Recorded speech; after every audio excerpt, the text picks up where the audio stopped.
అందరికీ నమస్కారం. ఈరోజు మనం ఎన్ఎల్పిలో ముఖ్యమైన ఒక టెక్నిక్ గురించి తెలుసుకుందాం. ఇది నిన్న జరిగిన క్లాస్‌లో మన ఆది గారు క్లియర్‌గా, స్పష్టంగా ఎక్స్‌ప్లెయిన్ చేశారు. యాంకరింగ్ అంటే ఒక ప్రత్యేకమైన స్టిమ్యులస్. అది గెస్చర్ కావచ్చు, టచ్ కావచ్చు, ఒక పదం కావచ్చు, ఒక ఎమోషనల్ స్టేట్‌లో గనక కనెక్ట్ చేయబడి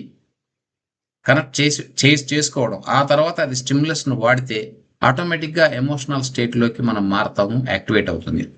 ఇది మన భావోద్వేగాల యొక్క నియంత్రణ చేయడానికి ఒక షార్ట్‌కట్ లాంటిదని ఒక గొప్ప టెక్నిక్ నేర్పారు.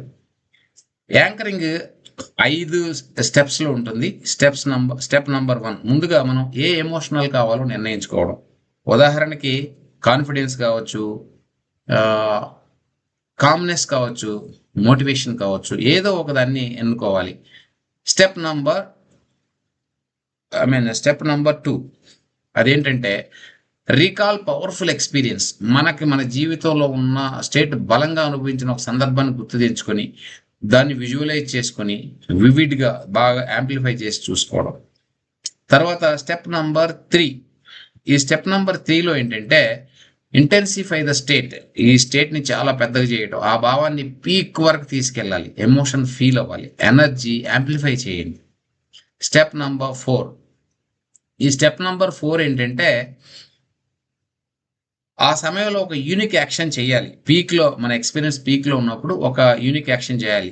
ఉదాహరణకి 2 వేళ్ళు కలపడం, లేతే చెస్ట్ పై టచ్ చేయడం, లేదా ఒక సందర్భంలో ముక్కుని గాని, ఏదైనా మనకు నచ్చిన ప్లేస్‌ని సెలెక్ట్ చేసుకోవడం. ఈ సెలెక్ట్ చేసుకునే సమయంలో అది రెగ్యులర్‌గా వేరే వాళ్ళు షేక్ హ్యాండ్స్ కానివ్వండి, ఇలాంచే ప్లేసులు, వేరే వాళ్ళు మన పర్సనల్ స్పేస్‌లో వచ్చే వాటిని చేయకూడదు. ఇదొక్కటి జాగ్రత్తగా ఉండాలి. Step number 5. తర్వాత న్యూట్రల్ స్టేట్‌లోకి వచ్చి యాంకర్‌ని ట్రిగ్గర్ చేయాలి. ఇందాక మనం ఏదైతే యాంకరింగ్ పాయింట్ పెట్టుకున్నామో, ఆ యాంకరింగ్ పాయింట్ ట్రిగ్గర్ చేయాలి. మళ్ళీ అదే భావన గనక మనకు తిరిగి వచ్చినట్లయితే యాంకరింగ్ సెట్ అవుతుంది. దీన్ని రిపీటెడ్‌గా చేస్తే మన రీఇన్ఫోర్స్ అవుతుంది. ఈ ఎమోషనల్ స్టేట్ క్రియేట్ చేసుకోవడం ఎలాగంటే, యాంకరింగ్ ద్వారా ఎక్కువగా మనం ప్రాక్టీస్ చేయదలిసిన ఎమోషన్ కాన్ఫిడెన్స్ లేదా మనకు నచ్చిన మోటివేషన్ ఏదైనా కావచ్చు. బట్ కాన్ఫిడెన్స్ గురించి ఎక్కువగా మనం చేస్తే బావుంటుంది. ఎందుకంటే కాన్ఫిడెన్స్ ఉంటే ప్రెజెంటేషన్స్ కావచ్చు, నెగోషియేషన్స్ కావచ్చు, లేదా కన్విన్సింగ్ గాని, డెసిషన్ మేకింగ్ గాని చాలా కీలకమైనది. కనుక యాంకరింగ్ ప్రాక్టీస్ చేస్తే ఎప్పుడైనా ఒక కాన్ఫిడెన్స్, యాక్టివ్ స్టేట్ ఇమ్మీడియేట్‌గా మారడానికి అవకాశం ఉంటుంది. ఇంతకీ ఈ ఈ యొక్క గొప్ప విషయం నేర్పించారు. దీనిలో ఒక గొప్ప విషయం ఏంటంటే, అసైన్‌మెంట్ ఆఫ్ యాంకరింగ్ ప్రాక్టీస్ చేస్తే మీలోని కాన్ఫిడెన్స్ ఎప్పుడైనా వెలికి తీసుకోవచ్చు. ఒక చిన్న ట్రిగ్గరింగ్ ద్వారా సేమ్ భావన మనకు కలిగే అవకాశం ఉందని తెలియజేశారు.